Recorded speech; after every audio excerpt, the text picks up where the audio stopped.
Was Spider-Man Brand New Day worth the $20 ticket and the $30 collector's bucket? I want to say that it was. So here is my thoughts before I've seen the movie. This is the day before on the 29th. And bro, I am excited to watch Spider-Man Brand New Day. It's going to be amazing. I know it will be because they're deciding to make it grounded. They have the same director as who did Shang-Chi. So I don't see why it's not going to be a masterpiece, bro. And if it's not, that's tough. So I watched Spider-Man Brand New Day on the Thursday, right before the official release date. And bro, it was packed by the time I got there. It was a 7 premiere. And you know how movies start 30 minutes after, but it was filled, bro. It was filled of people, fans wearing Spider-Man costumes, Spider-Man sweaters. I seen people wearing like MJ cosplays, Ned cosplays, all types of gear. But we'll break it down how good the movie was. Should you spend the money or wait for it in streaming? How does it rank between the other Spider-Man movies? And also, was it worth your time? Does this movie save the MCU? No, because people don't watch Spider-Man because of the MCU. People watch Spider-Man because it is Spider-Man, dude. He's a top 3 most popular hero of all time, only coming after Superman and Batman. Some people might put him over Superman, but Batman's the most popular ever, obviously. And it sucks that that movie keeps getting delayed, bro. Right after I watched the movie, I thought it was the greatest Spider-Man movie ever, but recency bias is a big thing.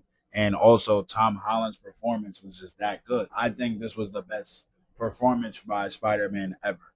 Ever. Like, better than Andrew Garfield, better than Miles Morales, better than Tobey Maguire, bro. For sure, bro. This dude, Tom, had 2 very great scenes. One was dark with MJ, and the other one was with Jean Grey and Aunt May. That one was insane. Also, you should be expecting spoilers in this review as it's a spoiler heavy review. No, I think it ranks at number 2 right after Spider-Man 2. It goes Spider-Man 2, this one, and then No Way Home. Amazing movies. Amazing movie. Is this movie worth your time? Honestly, as a 2 hour and 30-minute movie, it could have been a little shorter. I mean, the first half of the movie was important to see what happens because he basically went through the Tobey Maguire first Spider-Man movie in 20 to 30 minutes, dude. Like, that was crazy. He basically took down a bunch of villains. He took down Tombstone, a big crime family of Silver Mane. He took down Scorpion. He took down the Hand. They said he took down every major criminal. And he was good friends with the chief of police. She's also in the comics. She is really his good friend. And she basically tells him, yo, like, you can't be stuck to the job. Being married to the job doesn't end well. This is the chief of the police saying that of the whole Manhattan, like, dude. And he works together with them, bro, which I find pretty cool. You never really see that, bro. It's like Batman and Gordon, you know. I really love their little relationship. The other thing that I really loved about this movie was the addition of the heroes in here, and it didn't take away from the story. So in this story, we had Yelena Belova, Black Widow, we had the Hulk, and we had the Punisher, and they were there for all different reasons. I believe Yelena was there to show the joking aspect of Peter's personality, the kid part that he used to have in him, and the fact that she still has that kid in her after all the loss she has been through is something similar to Peter. You feel me? So now with the Punisher is the Punisher all the time. He no longer gets to be Frank. And that is who Peter thinks he is. He thinks he has the same sentence, like Frank says, as Frank, that he has to be Spider-Man all the time. Frank does, though, because he lost his whole family and has PTSD and he's just very messed up, man. He's been through a lot. He's set up by his best friend. It's really sad. But nextly, with Banner's in the movie because Peter had his kind of mini man spider arc where he spiders out instead of spiders out instead of Hulks out. And he needs someone to help him, and who better to help him than the Avenger who gets mad and turns into a different personality, but that different personality has super strength and only gets stronger the madder he gets. He figures out how to make an inhibitor chip, and they use this inhibitor chip on Jean Grey. And now Damage Control has the technology, and I bet the blueprint to make inhibitor chips for the X-Men. And this is all because Peter didn't know who he was. He wanted to pick between Spider-Man and Peter Parker, but the trick is you need both. You need both. The harp I had was not the villain itself. It was the fact of how accurate she was. Like, even in the comics, dude, like Jean Grey, she doesn't care, bro. She wants whatever it wants for her people. It doesn't matter. She'll do anything to anybody. Like, we are lucky that Charles Xavier got her before Magneto, because she would be the perfect villain, and this movie showed it. Like, she does not care. She does not care.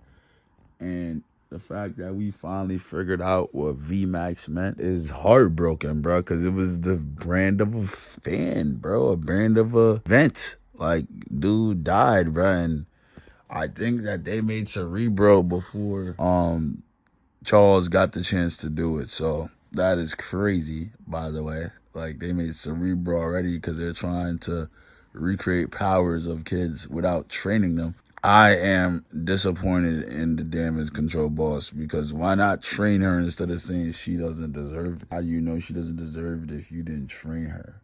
That's a plot. That's a plot hole. With Scorpion, I wanted to see more of Scorpion's actual personality. He was always controlled by Jean Grey. I wanted to see his personality. You have such a good actor come in and we can't see his personality. It's kind of with Scorpion, I wanted to see more of Scorpion's actual personality. He was always controlled by Jean Grey. I wanted to see his personality. You have such a good actor come in and we can't see his personality. It's kind of sad, bro. Actually, I was so happy to see Zendaya and Ned Leeds, but they didn't really have a meaningful role in this movie. Like, I feel like, yeah, it was good for him to let go, but I feel like he already did let go. You know, within those 4 years, he did, but sometimes scars still hurt, but he did let go. Also, like, say Felicia Hardy, Black Cat was in the movie, or Gwen Stacy, that would have helped him let go even better. But as we know, Spider-Man go through canon events, and they have to go through the pain while they're saving everybody. That's known from Across the Spider-Verse. So that's probably why. Then why I think that the movie could have been shorter was because of the big Jean Grey reveal. Like, most people who have ever watched the trailer or watched shows or read comics knew that Sadie Sink was going to be Jean Grey. Look at the age of her. Look, they said, no, she's not MJ. They all said that she's not MJ. You're not showing a villain. Like, we didn't know she was going to be the main villain, but she wasn't really the main villain. It was Damage Control. But, like, she was the puppeteer. You know, Damage Control caused everything, but Jean Grey was the straight on, like, I won't even call her an she was an antagonist. She did keep Peter alive, but she was a villain, bro. Like, dude, nothing is gonna make me, like, I like her as a character. That scene with her and Marissa Tomei was perfect. But, bro, like, yo, that scene she did with MJ was sick, man. Like, this is the darkest Spider-Man movie we've seen, besides maybe Amazing Spider-Man 2 and Spider-Man 3. Like, that's facts. But, yo, like, she really had a whole makeout session, talked to bro for 7 minutes, and then was like, yo, I bet you would love that, huh? That was crazy. That was crazy, dude. I really did not like how she went about that. Things I liked about her character, though, was, like I said before, the VMAX. I like that she was very passionate for the people she loves. I like that the conversation that was shown 3 times in the movie finally got paid off. I like that the chief of police really did good foreshadowing. Like, being married to work doesn't end well. I like that Spider-Man and Punisher were big brother and little brother. I really love that. I love PG-13 Punisher. Like, he's exactly what I imagined to be. Like, yes, he can't curse as much, but he was still able to shoot. He was still able to do him. He was still able to tell everyone about themselves. He was still able to be incredibly blunt and apathetic. Like, he's the GOAT, but he's empathetic at the same time. Like, Frank is one of the most empathetic people ever, bro. If you're his guy, like if you're evil, nah, it's over. It's over. But I love the fact that this is more sarcasm, but I love the fact that the police just let him rock. Because as you know, the anti-vigilante task force loved him, but I'm sure regular police love him too, because some police are just so good and by the book, but they're like, these guys rather be gone. Like, it's okay.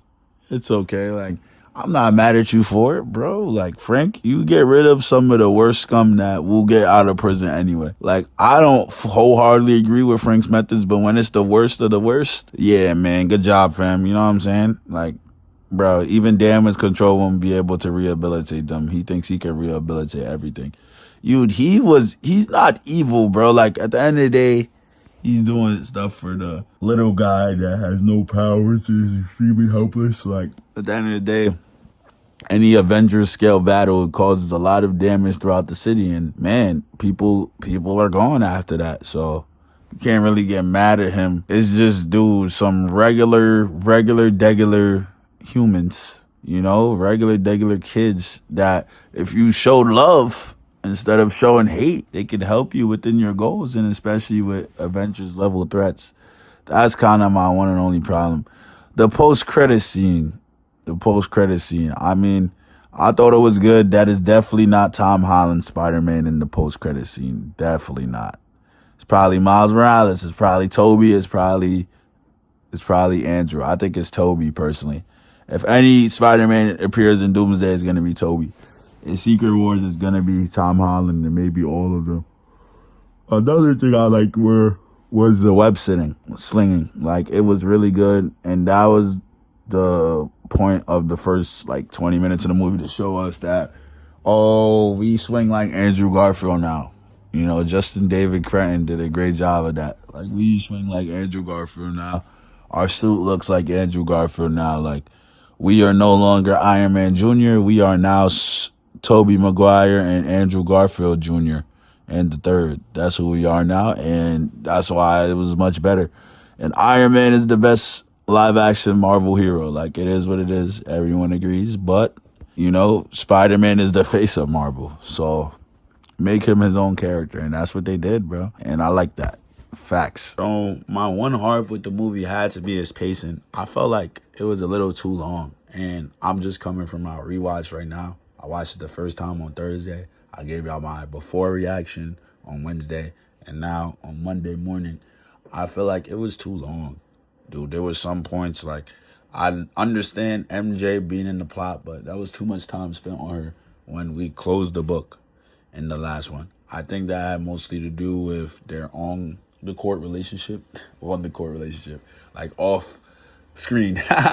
Yeah, man, but besides that, yeah, I have it as my 8th favorite MCU project as of yesterday before I watched the movie, but honestly, after that, I think it's right outside of the top 10. Like, it's not as good as I thought, but it definitely has its great moments. And Tom's portrayal was amazing, but a lot of it was just predictable, and you kind of could tell the movie before you watched it, like how I did. It doesn't take away from Tom's performance, and the little kids would love it, but there's just way better MCU projects. But that doesn't take away from it. It's gonna be very popular, and it should be. It's Tom Holland's best performance. But yeah, man, please like, comment, and subscribe if you're new. Thank you for listening. Should you watch it? Yes. Should you watch it twice? Maybe put some time in between it and not 48 hours like I did. All right, peace, guys.